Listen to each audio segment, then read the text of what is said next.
Au début des années 2000, les archéologues péruviens Guillermo Koch et Elena Goycochea découvrent 2 cimetières précolombiens dans la banlieue de Lima. Les corps sont enterrés selon la tradition inca, en position fléchie, face au nord-est et avec de nombreuses offrandes à leur côté. Au total, 500 squelettes sont mis au jour. Guillermo Koch et Elena Goycochea ont pu estimer de quelles époques dataient ces 2 cimetières. L'un daterait de la fin de l'Empire Inca, l'autre du début de la conquête espagnole, et plus précisément du siège de Lima. Les archéologues analysent alors en laboratoire les marques de blessures retrouvées sur les squelettes du cimetière associé au siège de Lima lorsque les conquistadors ont repris la ville. Les squelettes de ce cimetière ont plus de blessures mortelles que les autres et ont reçu plus de coups. La preuve d'une augmentation de la violence avec l'arrivée des conquistadors. Certains crânes ont des marques provoquées par des armes en acier qui correspondent aux lances espagnoles. Des blessures circulaires de 15 mm de diamètre environ, accompagnées de particules de fer, sont clairement des blessures par balle infligées par les arquebuses espagnols. Ce sont les plus anciennes victimes d'armes à feu jamais découvertes en Amérique. Mais lors des analyses, d'autres marques de blessures apparaissent sur les squelettes. Des traumatismes qui ne proviendraient pas des armes utilisées par les conquistadors. Guillermo Koch et Elena Goycochea identifient d'autres types de fractures issues de chocs plus brutaux, qui correspondent aux armes traditionnelles incas, comme des massues et des armes en pierre. La majorité des victimes du siège de Lima sont mortes sous le coup de ces armes, et pas de celles des conquistadors. Cela montre l'importance des alliances entre les autochtones et les Espagnols.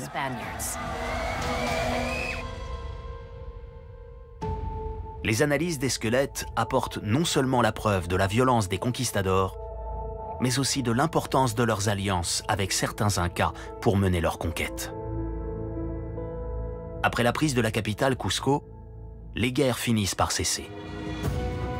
Et l'ancien empire Inca se remet à vivre sous le contrôle total des colons espagnols.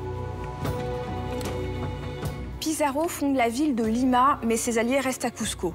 Et plus les années passent, plus Manco Inca se fait humilier par ces Espagnols qui pillent ses trésors et s'approprient le fruit de ses terres sans le respecter. Quand il réalise qu'il n'est qu'un pantin pour eux, il décide de se retourner contre ses soi-disant alliés et monte secrètement une armée de plusieurs milliers d'hommes. En 1536, Manco Inca tente de reprendre le contrôle de son territoire et d'assiéger les villes de Cusco et de Lima. Mais les Espagnols mettent ses troupes en déroute. Manco Inca et ses derniers fidèles sont contraints d'abandonner la capitale. Ils se replient au cœur des montagnes de la cordillère des Andes, dans une région baptisée Vilcabamba, qui va devenir le dernier bastion de la résistance Inca. Dans la jungle des montagnes, les résistants Incas échappent aux conquistadors qui sont à leur poursuite. Ils détruisent des ponts derrière eux, se cachent dans les forêts quand les envahisseurs s'approchent de leur ville. Ils remportent même quelques batailles avant de s'échapper à nouveau. Les conquistadors n'ont jamais réussi à atteindre leur nouvelle capitale Inca, Vilcabamba, car ils n'ont jamais découvert son emplacement précis.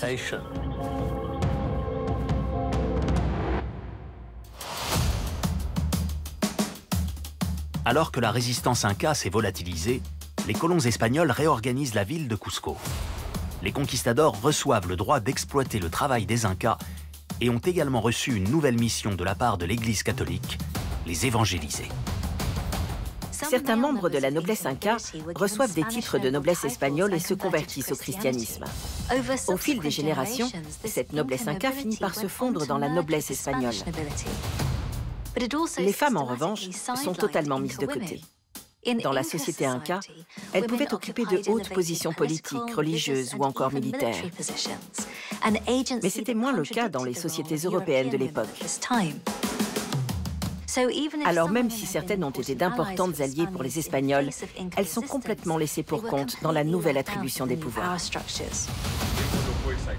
Mais au sein des conquistadors, les conflits se multiplient.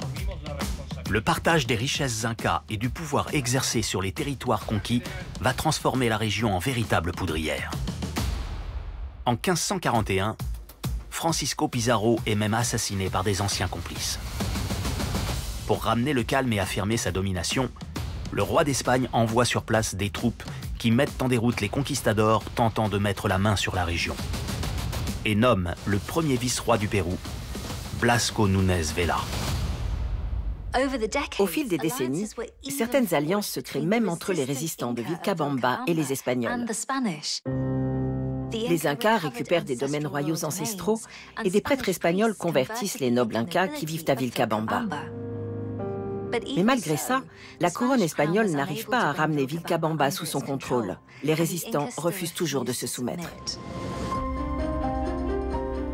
Pendant de longues années, les souverains espagnols vont tenter de maintenir le calme dans la région et tolérer l'existence d'une dernière poche de résistance inca cachée dans la cordillère des Andes. Mais cet équilibre fragile va s'effondrer en 1572. À l'époque, Tupac Amaru est devenu Sapa Inca en succédant à son frère un an plus tôt. Et Francisco de Toledo est vice-roi du Pérou.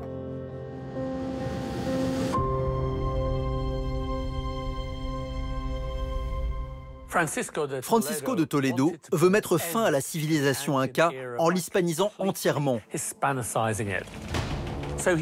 Il lance une nouvelle invasion dans la région de Vilcabamba pour se débarrasser définitivement de ce royaume qui lui résiste. Les conquistadors repartent dans les montagnes à la recherche de la fameuse capitale et finissent par trouver Vilcabamba. Mais quand ils arrivent, les Incas ont déserté la ville et y ont mis le feu. Ils espéraient que les conquistadors, sans refuge ni réserve alimentaire, fassent demi-tour.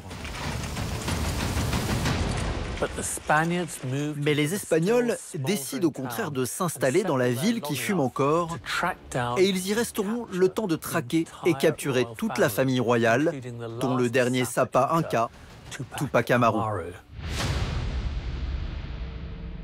Le 24 septembre 1572, Tupac Amaru, le dernier souverain inca, est décapité à Cusco.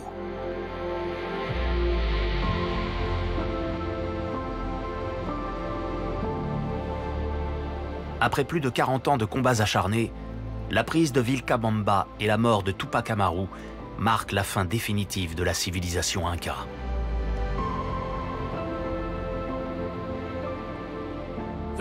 Les conquistadors ont exhibé Tupac Amaru à travers la ville et l'ont décapité en public. Le vice-roi, Francisco de Toledo, était présent le jour de l'exécution.